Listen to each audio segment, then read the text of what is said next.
Number 1, should you live for the present or for the future? Some people party all the time, others work all the time. Some people spend their money like it was their last day, while others save everything they can. This question in philosophy seems to define the choices we make and ultimately outlines our romantic lives, our careers, and pretty much everything else too.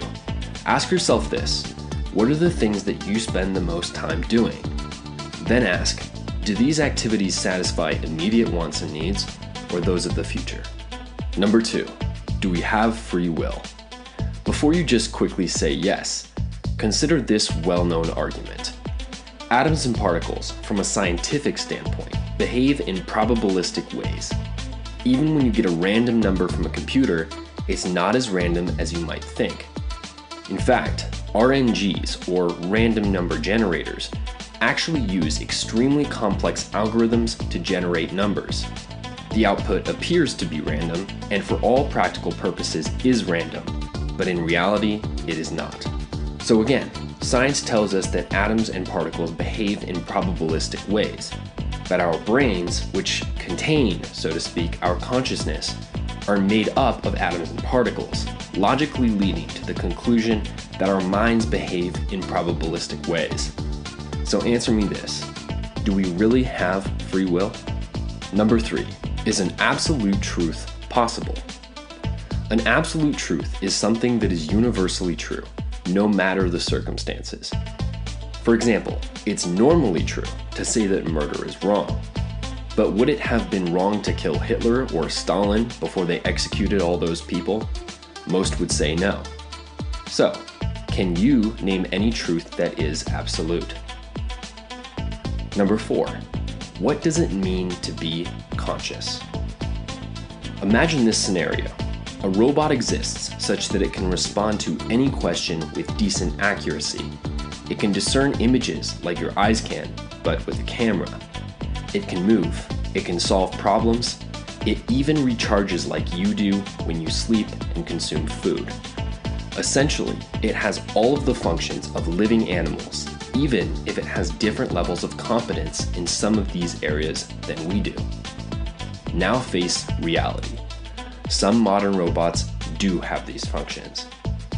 Naturally then, one must ask, what separates this robot from you, other than the fact that it is made from different materials?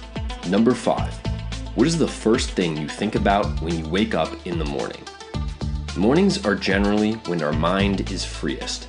In Latin, this is known as the tabula rasa, which translates to a blank slate. It means that your mind has not yet been troubled with day-to-day worries and activities. Thus, your first thoughts in the morning often reflect upon the things in life that matter to you the most.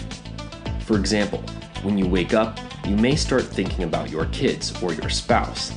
Perhaps you fantasize about your passions. Whatever it may be, reflect upon it. Number 6, what are your values, and are you being true to them? Now, I could ask you to write down all of your values like some self-help guru, but it's a lot to juggle, especially when you're watching a video. So just think about one of them. What is your number 1 value? Then answer the hard question. How true are you to that value? Number 7, if you could design your own life, how would you do it? You may think that this is really easy to answer. After all, you can have anything you want: an expensive car, the perfect spouse, a giant mansion, and 6-pack abs. But once you have all this, what do you have to look forward to? Would you live out the rest of your life just acquiring more stuff? And finally, would you be satisfied knowing that you did not actually earn what you have? Is that not part of the reward?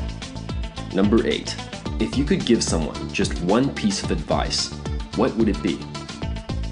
Some common answers to this question are: always tell the truth.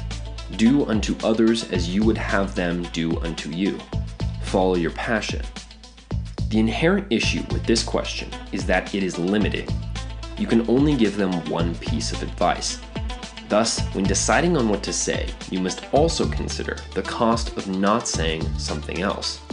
In economics, this is a principle known as opportunity cost. And in our case, it becomes a big problem. Essentially, you must decide what is most important in life. Is it morality, happiness, love? Choosing one subject matter to give advice on sacrifices the others. So, choose wisely. Number 9. Is happiness the most important goal in life? Happiness takes many forms. We smile, laugh, and hug to express our happiness. All in all, it's pretty great. But is happiness the most important goal? Here is an argument against it. When you're 90 years old and looking back at your life, will you ask, did I enjoy my time here as much as I could? Or will you ask questions such as, am I satisfied and fulfilled? Or perhaps, did I make a difference in the world? Maybe enjoyment won't top your list after all. Number 10. How much freedom should people have? I live in the United States of America, a pretty free and open society. But do I have complete freedom? No. For example, I am not free to steal something from someone else if I want it, nor am I free to set fire to whatever I choose. Laws govern what I am free to do, and almost everything not prohibited by the law is allowed. Legal institutions are in place because absolute freedom can be dangerous to other people. But the opposite end is even scarier. With no freedom, your every move is dictated. Thus, we can conclude that there is a sweet spot somewhere between these two extremes. I end this video by asking you, the viewer, to answer question number 10 in the comments section below. How much freedom should people